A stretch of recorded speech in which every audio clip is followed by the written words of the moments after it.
Bismillahirrahmanirrahim. Assalamualaikum warahmatullahi wabarakatuh. Ketemu lagi dengan saya, Wiwit Agus Triyanto. Pada mata kuliah Komputer Pembelajaran SD, di pertemuan yang kedua ini, kita akan membahas mengenai bagaimana pembuatan media pembelajaran berbasis blog.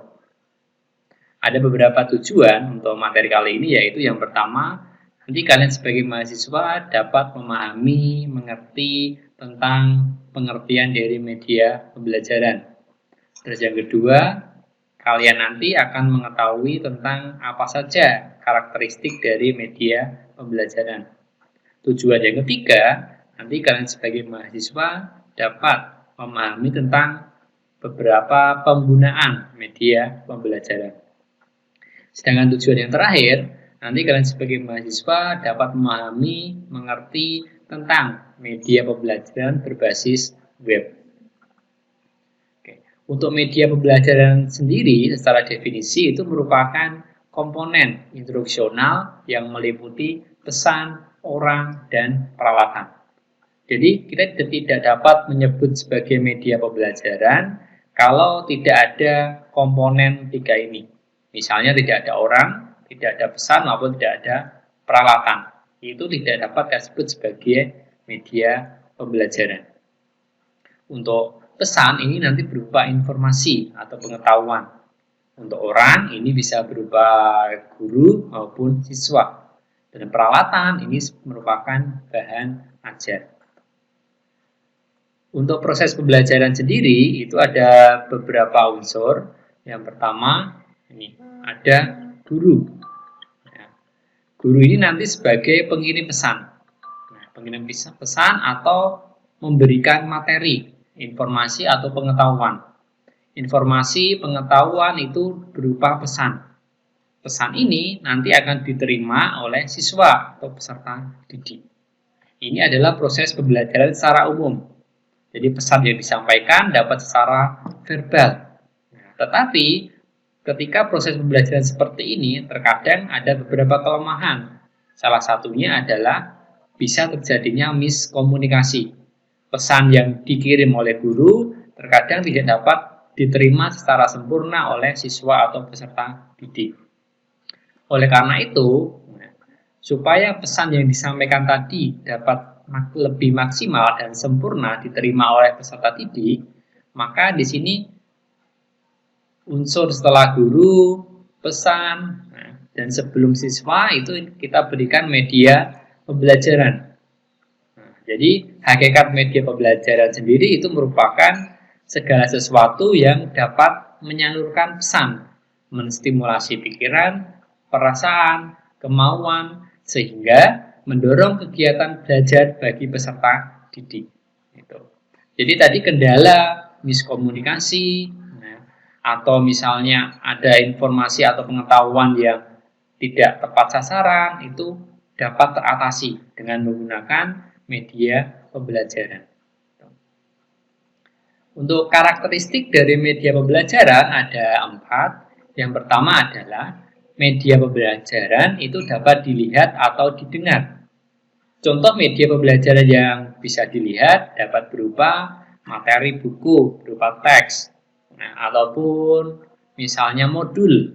Sedangkan yang bisa didengar misalnya materi atau bahan ajar berupa audio, suara, percakapan. Sedangkan yang bisa dilihat dan didengar bisa berupa media pembelajaran yang berupa video.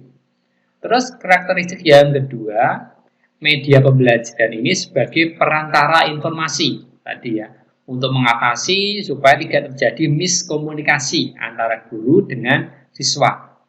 Kita membutuhkan media pembelajaran sehingga informasi yang disampaikan akan 100% sama.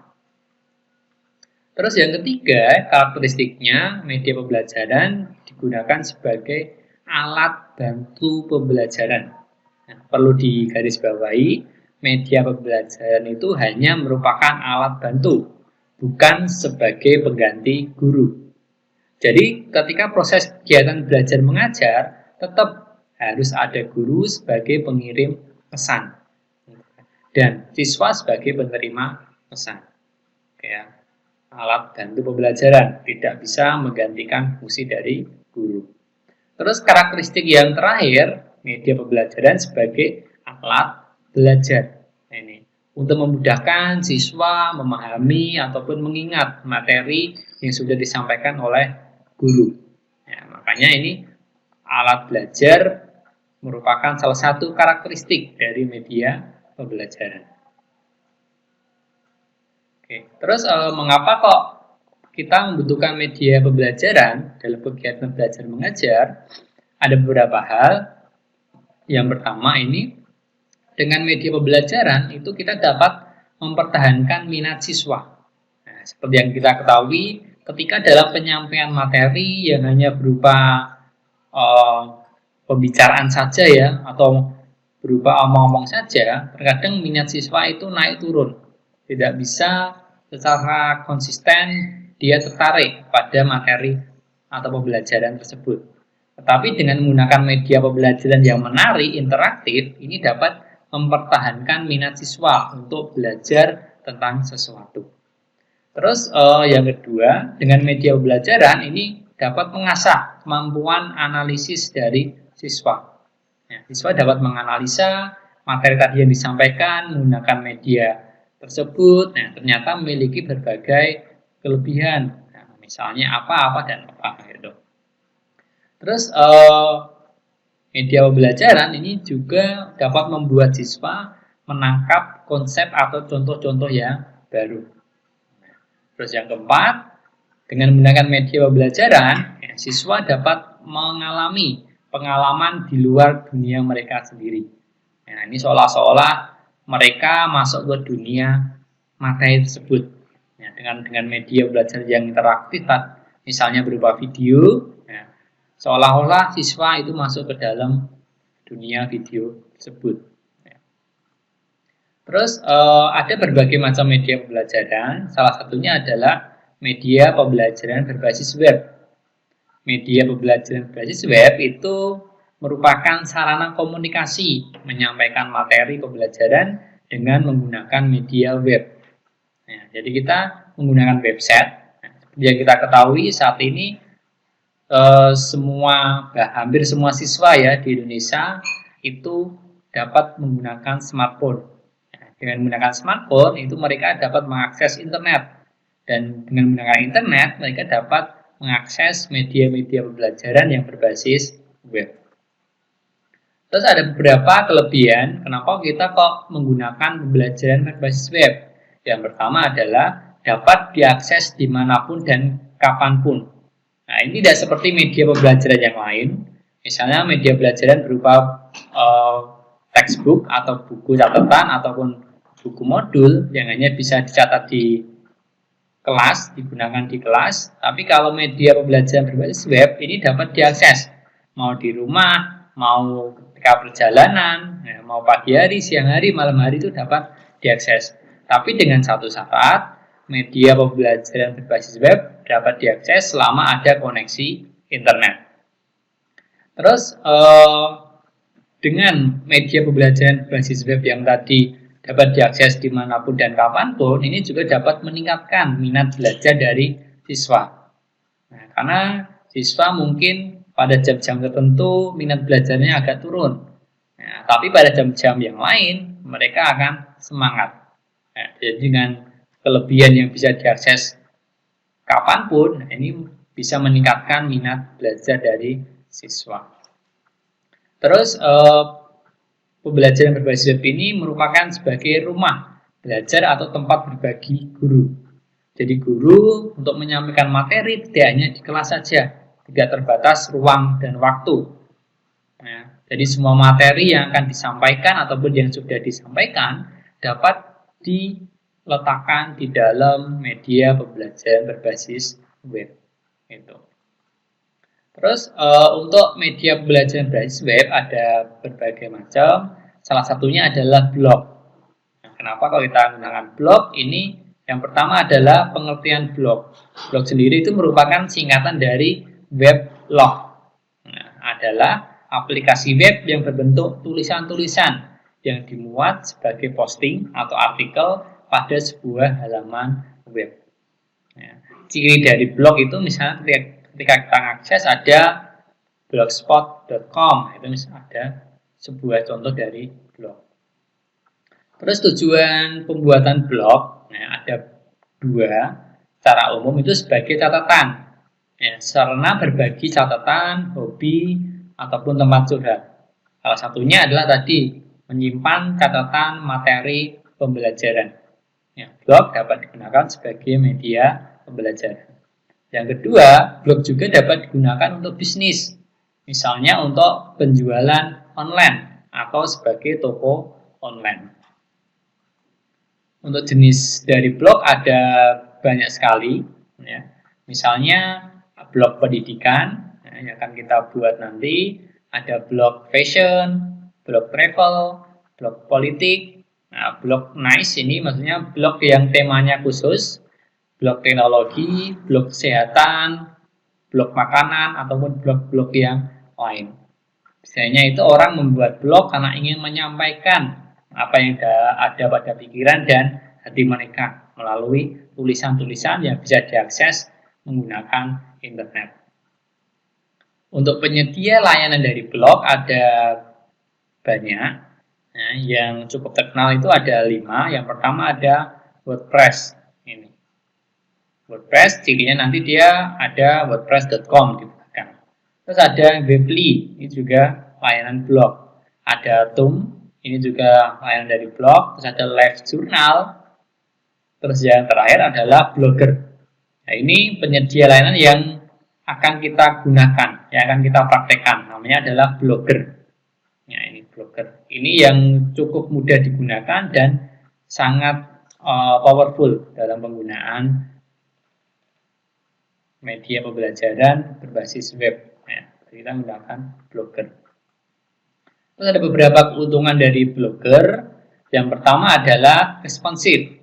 Responsif ini maksudnya blog itu dapat dibuka di berbagai perangkat dengan tampilan yang menyesuaikan. Jadi tampilannya tidak akan berantakan meskipun dibuka di komputer, di tablet maupun di smartphone. Tampilannya akan nanti menyesuaikan dan masih rapi. Terus, ini Blogger itu 100% gratis, free. Jadi kita tidak membutuhkan biaya apapun untuk membuat Blogger. Cuma nanti kalau kita ingin mengganti alamat dari blog tersebut, misalnya kita buat alamat Blogger kelaswiwit.blogspot.com. Kita ingin mengubah dari kata blogspot sehingga menjadi kelaswiwit.com, itu nanti kita butuhkan biaya untuk sewa domain.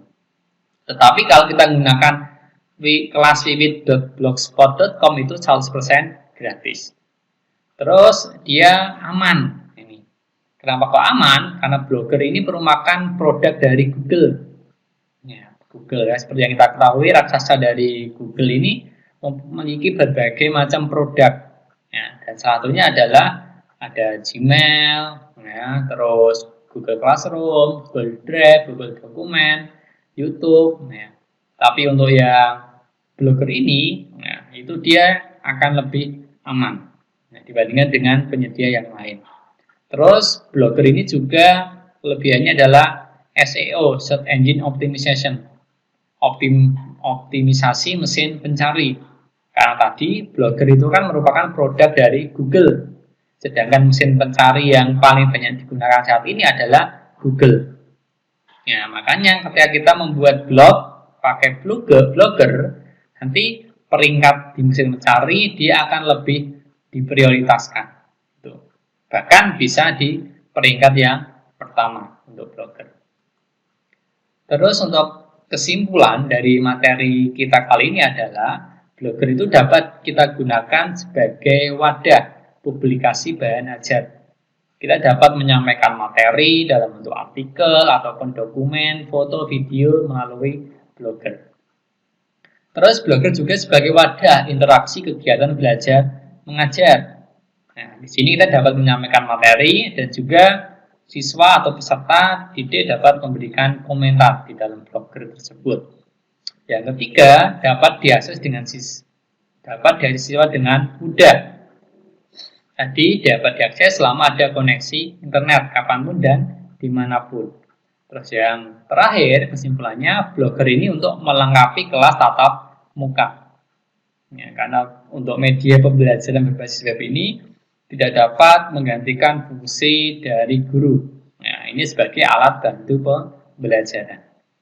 Jadi untuk kelas tatap muka ataupun tatap maya harus tetap dibutuhkan. Oke, terima kasih tadi pembahasan materi yang kedua mengenai media pembelajaran blog.